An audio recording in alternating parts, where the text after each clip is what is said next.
Tony Caig, the Scottish champion, not the ideal day to start, I don't think. No, it's a bit wet, wetter than normal anyway. What about the bikes? Just how different are they from, say, trials bikes? They're obviously much more powerful. Yeah, they're totally different. They revise them right from the bottom right up through, changes tyres, wheels, suspension, and just a lot stronger and heavier built. So how much preparation of the bikes is there? Were you out on the kitchen floor in pieces last night? Yeah, they take a lot. They take from the beginning of the week right to the end of the week before they're right for the weekend again.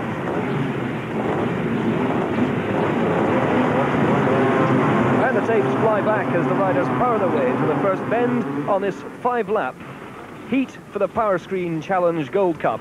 These are the senior riders. With me in the commentary position is Bob Young.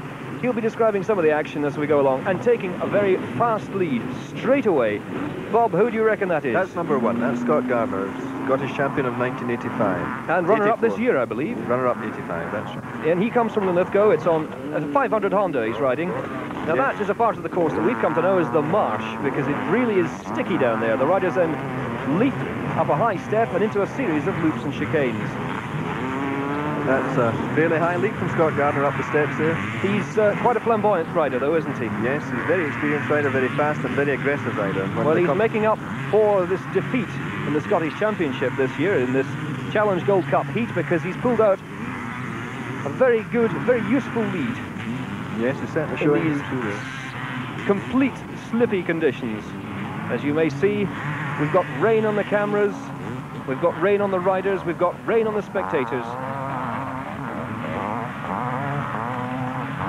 Scott Gardner's 23 years old. He's a Lithgow man. He's a steel erector, married with a young child. And, well, we're trying to figure out who is chasing him so hard. It's difficult again to identify it in the mud, but he's certainly having a very, very useful race there.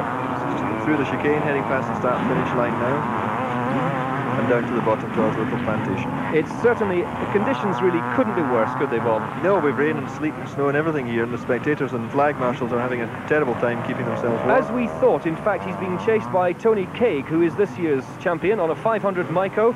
Tony from Kirkcudbright won the championship by 1 point. Yeah, very close finish to champion. So we've lost him. So Scott Gardner is off. But that's the extent of his lead. That's the next rider passing him just now. So we've got a new leader. We've got Tony Caig on the Myco in the lead. As you can see, he's covered with mud, but he's showing everybody just how he won that championship this year. Very quick to take advantage of that fall by Scott Gardner, and it'll be difficult for Scott to pull that back, I fear. He's about 100 odd yards behind now, isn't he, really? 150. He goes through a series of loops and chicane, comes back round onto the home straight. Tony Caig has had a long experience of scrambling, although he's only 18 years old. He's had a lot of years as a very good schoolboy rider, having gone to England after having won the intermediate class in the schoolboy. Well, as we thought, this first heat for the seniors has turned into a bit of a two-horse race. Certainly they've left the rest of the field way behind. Conditions are very, very slippery, and really the expertise of the riders is exemplified. Well, he's certainly riding with much more style and expertise than his 18 youthful years would tell, but he's taking no chances. A steady, steady ride. There we are. So that shows just how much of a lead he's managed to pull out on second place man Scott Gardner. Yes. Both riding 500cc machines. We were saying earlier the fact that the 500 bikes would find it tricky going. The lighter bikes would perhaps clean up here. Well, these guys... Oh, and he's over. So he's lost it. And he quickly manages to get his machine back up and try to get going before Scott Gardner rises that crest. And he's overtaken him. So leading once again, Scott Gardner on a 500 Honda. Tony Caig's up and he's off after him. And he's still managed to keep clear of the rest of the field, so he's back in second place. Well, Mr. Gardner will be wanting to make sure he doesn't make any more mistakes, because he can see just how easy... Well, he's only got 2 more laps to go. He's coming up towards the end of the 4th lap. Down the camera, 3/4 way down the course. Oh, in the excitement, we did say the end of the 4th lap. It's the end of the 3rd. In fact, he's got 2 more to go in this 5-lap heat. The first 10 riders from this heat will go forward to the Powerscreen final, which you can, of course, see next week. But we've got trouble here. Scott Gardner is finding that chicane very tricky, isn't he, Bob? Yes, indeed. It's cutting up a bit. It's rough and it's stony there. And Tony Caig chasing him, so it could be that Scott's got a machine problem. He seemed to slow an awful lot there. So this is very exciting stuff. Unfortunately, it doesn't really matter whether they're first or second because they go through to the final. But for the glory, Scott Gardner obviously trying to avenge his championship defeat. So that is the tricky bit. That is the bit where earlier on in practice people were getting stuck down there. Leaping almost into the lead was Tony Caig on this 500 Myco. A lot of power. These machines putting out about 70, 80 brake horsepower. And very, very slippy conditions. So there he goes. And Tony Caig in his attempts to overtake Scott Gardner comes off. And he could well be overtaken by the rest of the pack if he doesn't get himself out of that mud quickly. The rut's becoming very deep on some of these corners at the top part of the course.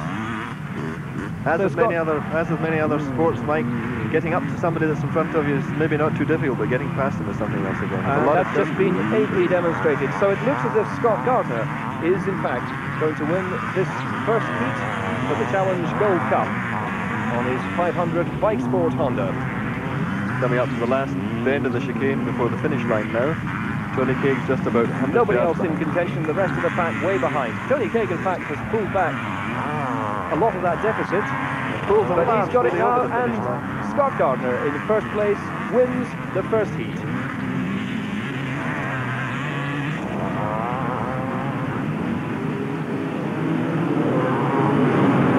So the second heat of the Powerscreen Challenge Gold Cup is underway. This one for another.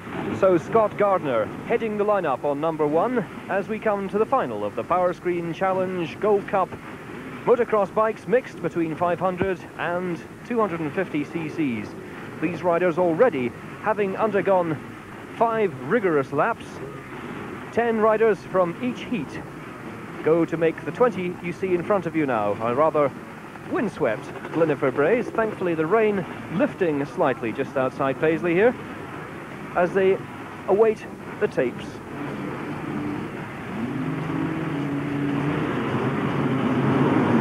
And so we're away for the final of the Powerscreen Challenge Gold Cup. The man to look out for here is Scott Gardner and also Tony Caig. They take the first bend, and it looks like Scott Gardner taking a lead on his Bike Sport Honda, but he's been challenged. Number 21, George Noble, who won the juniors heat, is challenging hard for the lead as they take the second bend. So a pile-up, as we can see, of some of the back markers, showing how slippy the conditions are, but Scott Gardner now gone into the lead. Bob Young with me in the commentary position. Down into the bog he goes and heading up for a couple of steps, resulting in a fairly high jump at the top end. A bit of a turn up for the books though, being challenged by George Noble, who is a bit of a novice in his own way, isn't he? No, he's not. That's Tony Caig that's in the second position now. Tony Caig moved up to second. And he's Scottish champion this year, so there will be some pretty close racing to see who gets to the end of this one first. The first 2 heats we saw produced some exciting racing, but some very tricky conditions and a great deal of spills. The riders having to take their time in some of these deeper ruts around the top end of the course here at Gleniffer Braes. 8 laps to this Powerscreen Challenge Gold Cup final. Picking his way through, but he's been caught, isn't he? It's very tricky at that particular point. It's got quite deep and it's quite stony at these bends in the loops close to the chicane at the finish of the lap. Tony Caig gets a quicker line through there, I think, and he's pressing Scott Gardner pretty hard. So that's the third lap as he comes down. The leader is off, Scott Gardner, and as he lies there,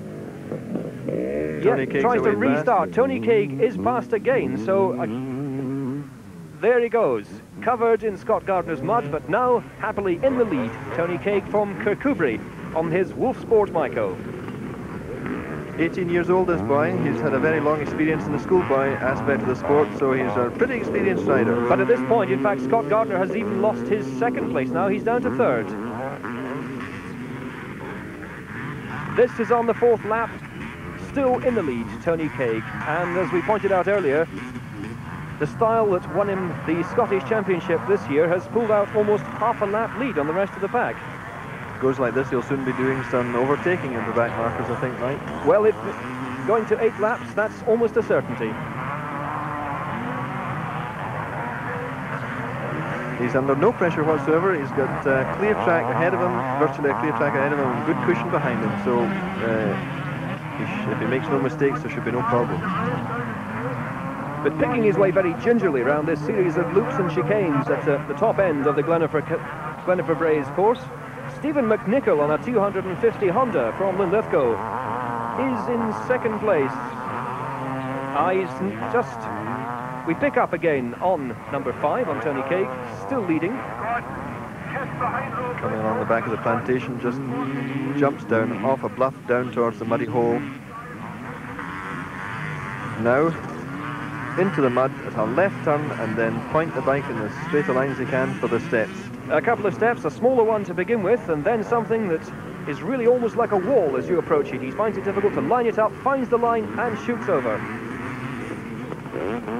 But doing it with some style, warming to his task. Somebody's coming. He's not that far ahead of the second place man, and before the end of this race he might have a bit of pressure.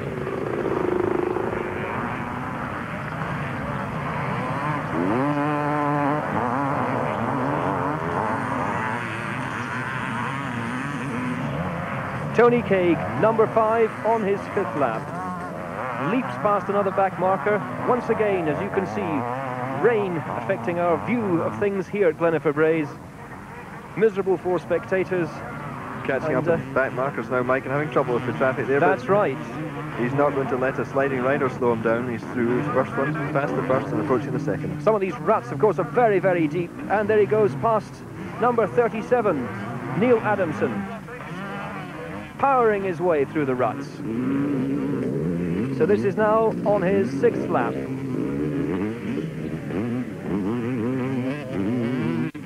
Passing through all the busy back marker traffic.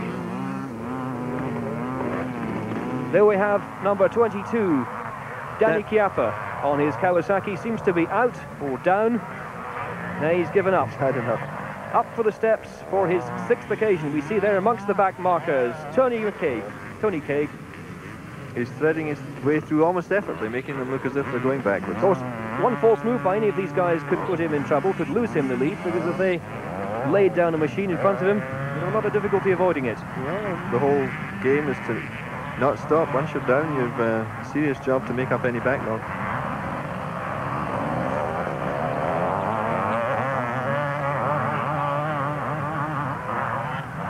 He's a lovely riding style, this boy. He shows a terrific natural flair for the sport, which of course is why he's who he is. And the power of his Wolfsport Myco there, biting down deep into the rock beneath this mud at Gleniffer Braes. A very popular location for motocrossers. So the Flying Club has held 3 events now at this location. The District Council has very kindly allowed them to have grass racing as well as motocross up in these Gleniffer Braes. It has to be said, of course, that this is a course which shines in dry conditions rather than the kind of agricultural use we see today. They're aerating the topsoil for future. That's quite right. So he's got one more lap to go. On his 7th lap, halfway through it, 1.5 laps to go for Tony Caig from Kirkcudbright. Coming up towards the step for his penultimate time. Again, not leaping nearly as high as he would on a dry day, though. No, indeed, no. The back wheel spins out as soon as he lands because it's under full power. The back wheel's being driven all the time. He doesn't slack it. I know we've got a guy who's trying to desperately take his bike off a post and stay within the race. He's gone right outside the markers, but I think he'll be there for a little while yet. Tony Caig on the Myco still leads as he makes his way towards the finish. He certainly managed to steer clear of trouble, Bob, hasn't he? He's well out the road. There seems to be nobody pressing him at all now. I would have thought that Scott Gardner, who thrives in difficult conditions and thrives under competition, would have pulled his way back, but there's no sign yet. And he's still got trouble, just at the step there. That's number 15, Robert Allen. So, we're on the final lap now. Down the hill into the marsh goes Tony Caig, hoping that no back markers get in his way and he can have a smooth run round.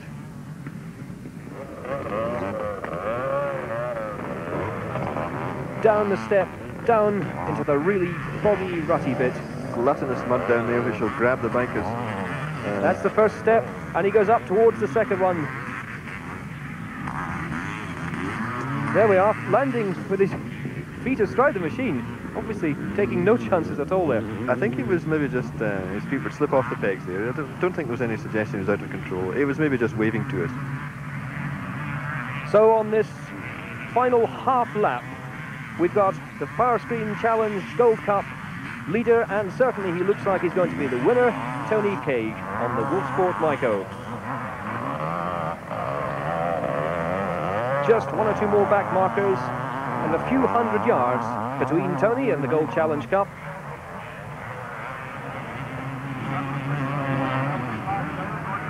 Even yet, he's not going to be content to wait behind these boys. Nope. He's getting right through. He's picked up a powerful lead of at least half a lap. There he is, a wheelie over the finish line for Tony Caig. Tony Caig, the winner then of the Powerscreen Challenge Gold Cup. Now we can see. In second place was number 1, Scott Gardner on a 500 Honda, and in third place, number 9, Rob Mitchell, also on a 500 Honda.